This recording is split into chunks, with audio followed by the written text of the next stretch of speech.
Doctor గారు, నేను 2 సంవత్సరాల క్రితం టీబీకి 9 నెలల మందులు వాడాను. తర్వాత నేను దగ్గినప్పుడు కఫంలో రక్తం పడేది. యాంటీబయాటిక్స్ వాడితే అది కూడా తగ్గిపోయింది.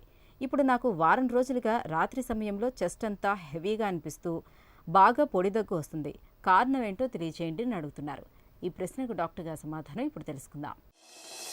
ఇప్పుడు మీరు అడిగిన ప్రశ్న 2 రకాలుగా చూడాలండి. ఒకటేంటంటే ట్యూబర్క్లోసిస్ వచ్చినప్పుడు ఊపిరితిత్తుల లోపల మనకి ఇన్ఫెక్షన్ వచ్చేసి అంటే తగ్గిపోయేటప్పుడు చాలా మందిలో పూర్తిగా నయమైపోద్ది, కొంతమందిలో స్కారింగ్ ఉండిపోద్ది అనమాట. అంటే ఇప్పుడు మనం ఏదైనా వెహికల్ మీద వెళ్తూ పడిపోయినప్పుడు చర్మం దోక్కుపోయి మానిపోయాక స్కారింగ్ ఉండిపోద్ది కదా, అలా ఊపిరితిత్తుల లోపల ఆ మచ్చలు ఉండిపోతాయి. ఆ మచ్చల్లో ఒక్కొక్కసారి దగ్గినప్పుడు అంటే ఏ రకమైన ఇన్ఫెక్షన్ లేకపోయినప్పటికీ బాగా ఎక్కువగా దగ్గినప్పుడు మనకి సోర్ థ్రోట్ వచ్చినప్పుడు కానివ్వండి, అప్పర్ రెస్పిరేటరీ ట్రాక్ట్ ఇన్ఫెక్షన్ వచ్చినప్పుడు దగ్గినప్పుడు ఆ స్కార్లోంచి ఒక్కొక్కసారి చిన్నగా రక్తం పడచ్చు అనమాట. అంటే అది ఇన్ఫెక్షన్కి సంబంధించిన సిమ్టమ్గా మనం పరిగణలోకి తీసుకోవాలి. సో మీరు ముందు చెప్పినట్టుగా మీరు అటువంటి ప్రాబ్లం వచ్చినప్పుడు డాక్టర్ని కలిశారు, డాక్టర్ యాంటీబయాటిక్స్ ఇచ్చారు.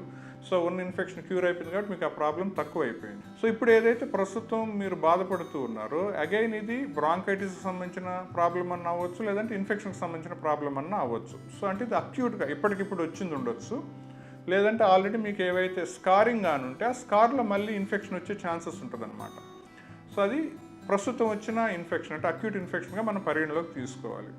అలా కాకుండా ఎవరికైతే బాగా ఇమ్యూనిటీ తక్కువ ఉంటుందో అంటే డయాబెటీస్ ఉండే వారిలోనూ, లేదంటే దీర్ఘకాలికంగా రుమటాలజీకి సంబంధించిన ప్రాబ్లమ్స్, సార్కాయిడోస్కి సంబంధించిన ప్రాబ్లమ్స్తో ఉంటారో వాళ్ళల్లో ఇమ్యూన్ సప్రెషన్ మెడికేషన్ వాడుతున్న దానివల్ల మళ్ళీ ట్యూబర్క్లోసిస్ రికవర్ అయ్యే ఛాన్స్ ఉంటుంది. సో రిపీటెడ్ ఎక్స్రే తీసి చూసుకోవడము, కఫం పరీక్ష పంపించి కల్చరు అండ్ ఏబి పరీక్ష చేసి చూసుకున్నప్పుడు అది నార్మల్ ఇన్ఫెక్షనా లేదంటే ట్యూబర్క్లోసిస్ మళ్ళీ ఏమన్నా వచ్చిందా అనేది కూడా మనం రీకన్ఫర్మేషన్ చేసుకోవాల్సి ఉంటుంది. ఆ ప్రాబ్లము కల్చర్లో ఏ రకమైన బ్యాక్టీరియాస్ ఉన్నాయనే దాన్ని బట్టి ఎక్స్రేలు అసలు ఏమన్నా మార్పులు ఉన్నాయా లేదా, డబ్ల్యూబీసీ కౌంట్స్ ఎలా ఉన్నాయి, ఈఎస్ఆర్ ఎలా ఉంది, స్ఫూటంలో ఏఎఫ్బి ఉందా లేదా, కల్చర్లో ఏమన్నా క్రిములు వచ్చాయా లేదా, వీటిని మన పరిగణలోకి తీసుకొని అక్యూట్ ఇన్ఫెక్షనా లేదంటే మళ్ళీ పాతదే ముందుకి తిరగబడింది అనేది చూసుకోవాలి.